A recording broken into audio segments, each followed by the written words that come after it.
Wow, is this knife a monster? Look at that. The American Tomahawk Company's Scout in Nitro-V, taking its inspiration from the American Bowie, but then just cranking it up to 11 and having some really aggressive lines, angles. We're gonna find out today, as we put it through the ringer, where it stacks up and how does it hold up to hard use, and does it potentially have the features and kind of design characteristics to be an excellent tool, regardless if you're going downrange, you are reconning for an upcoming hunt, or you're just going out exploring for an upcoming camping trip with the family. We're gonna unpack it all today and see how this holds up. If you're new to the channel, welcome. I'm Aaron, this is Gideonstactical. Let's dive in. Now the blade shape is really unique, and at first glance, when I looked at the specs, I kind of thought this was basically going to be only good at stabbing because of that giant swedge. I mean, that swedge is massive to that piercing tip. Pretty thin right there. Great for piercing, but not my first choice, you know, rest my thumb on, try and do like a notch or something, control the tip of the blade.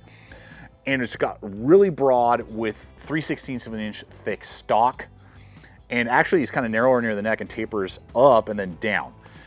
So I was like, okay, this is basically gonna be like good for stabbing bad guys, and that's about it. But because of the 2/3 high saber grind in tandem with an excellent ground in relief edge, this was really good at slicing.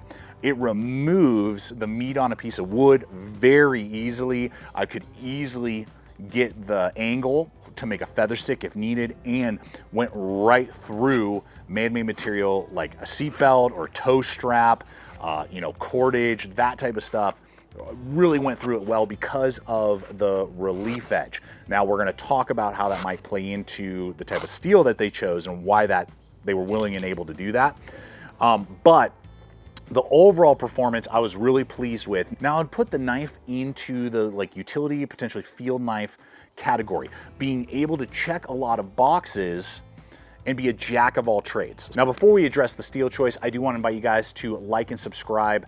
Make sure to hit the bell icon so you can be notified every week when I put up new videos just like this, because it's you guys, the viewers, in partnership with our regular sponsors, that help me to test and create content just like this. And I want to give a quick shout out to today's sponsor, which is Hardside Hydration and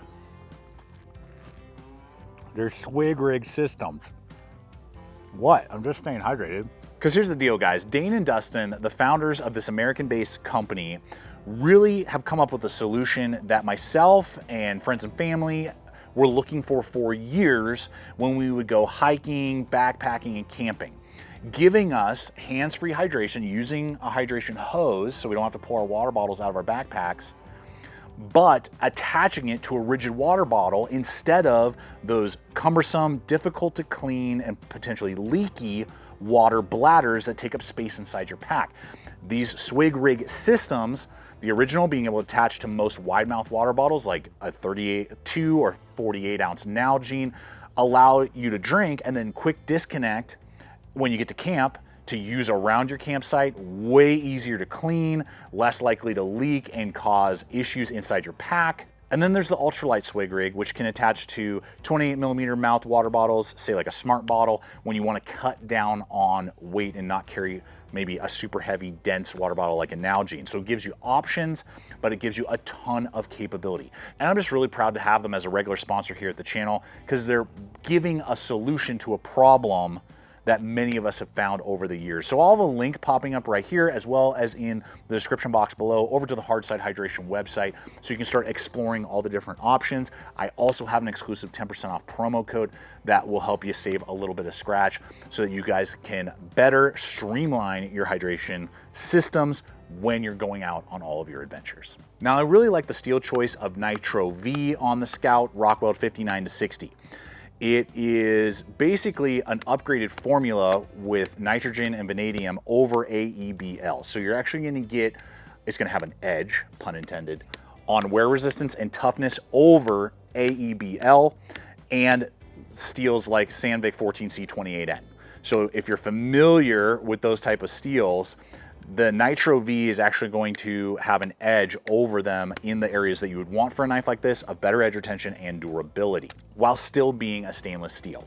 And leave a comment below. I'd really like to know what your guys' take is on Nitro-V compared to the other two steels I listed. Now, you might be surprised that I'm glad they went with a pancake designed Kydex sheath over a taco. Usually I prefer taco, cuts down on weight, profile, all that. But because of the potential applications as a field knife, combat knife that this blade has, you want as many lashing points and speed of deployment as possible. And this Kydex sheath gives that to us. The two polymer molly straps are easily disengaged, but then they lock into place, so they're really going to be secure. Those are going to be able to go through any LBE system on, say, a chest, plate carrier, on a molly pack, but you can also easily just disconnect them and then run them through a shoulder strap, and this should be able to fit most backpack shoulder straps to run like this, and then snap it back on. You can run it horizontal, scout style, through your belt. You can readjust them to have your belt run like this and have the knife hang vertical.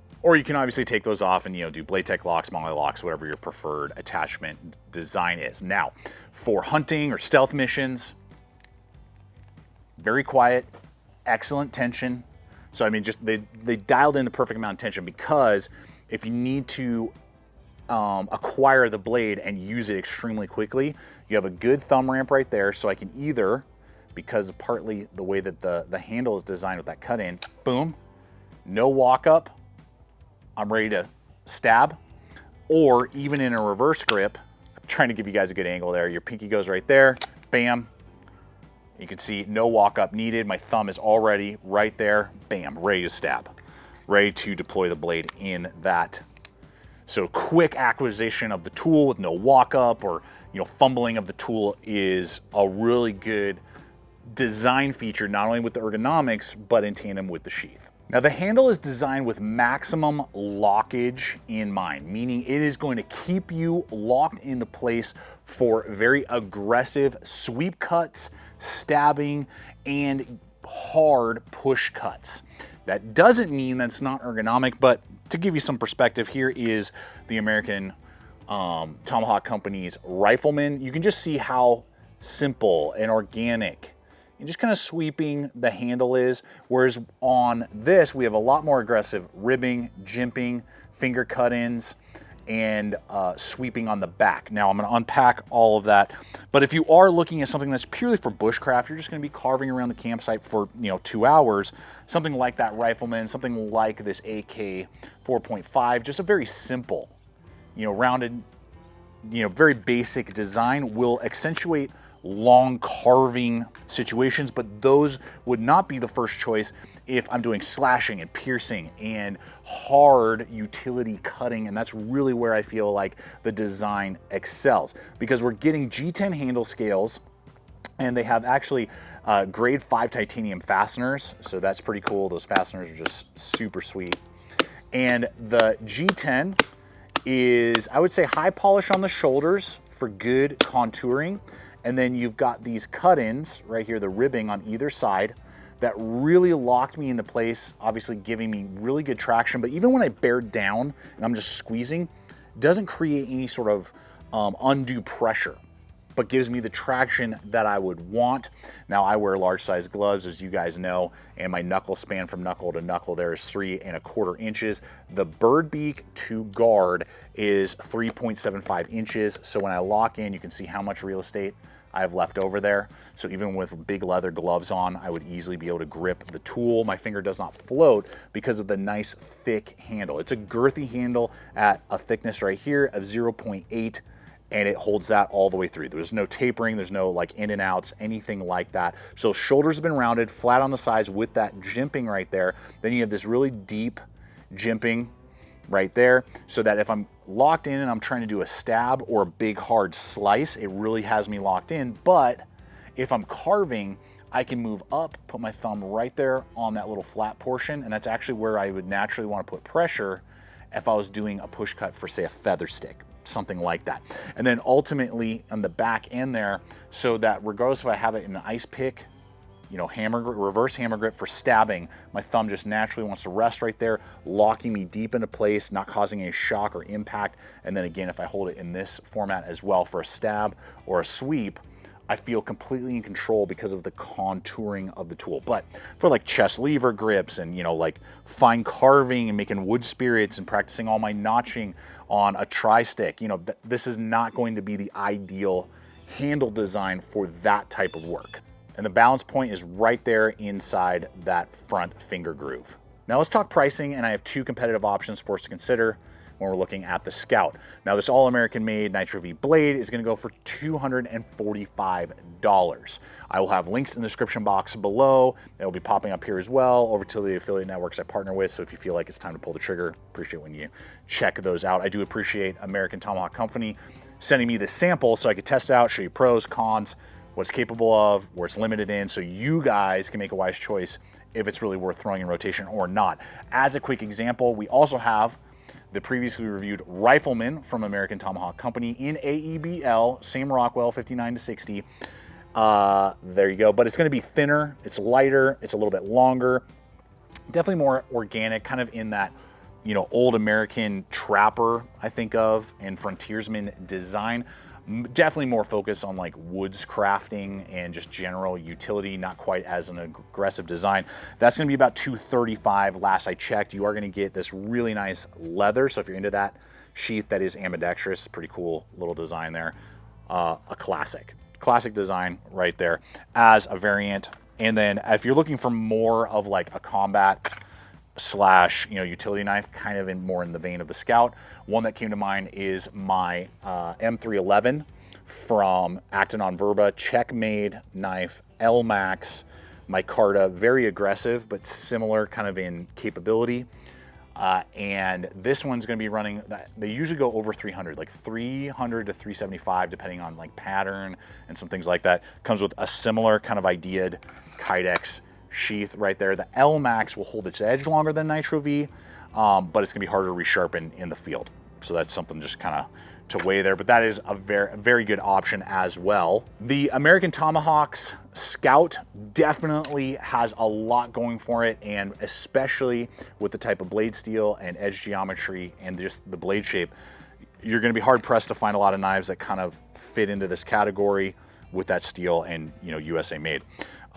So guys, I hope that this video has shown you what the Scout is capable of, bringing something very unique to the table and being able to accomplish a lot of stuff and rocking a USA made blade. I mean, these days it's harder and harder, it feels like, to find good quality American made stuff. So leave a comment below. Let me know your guys' thoughts on this idea of like a general utility knife, or do you prefer like a dedicated combat or a dedicated woods knife or something else? So always appreciate your guys' feedback. Check out the other videos, subscribe if you haven't, and until next time, always remember, stay equipped, stay prepared. See you out there.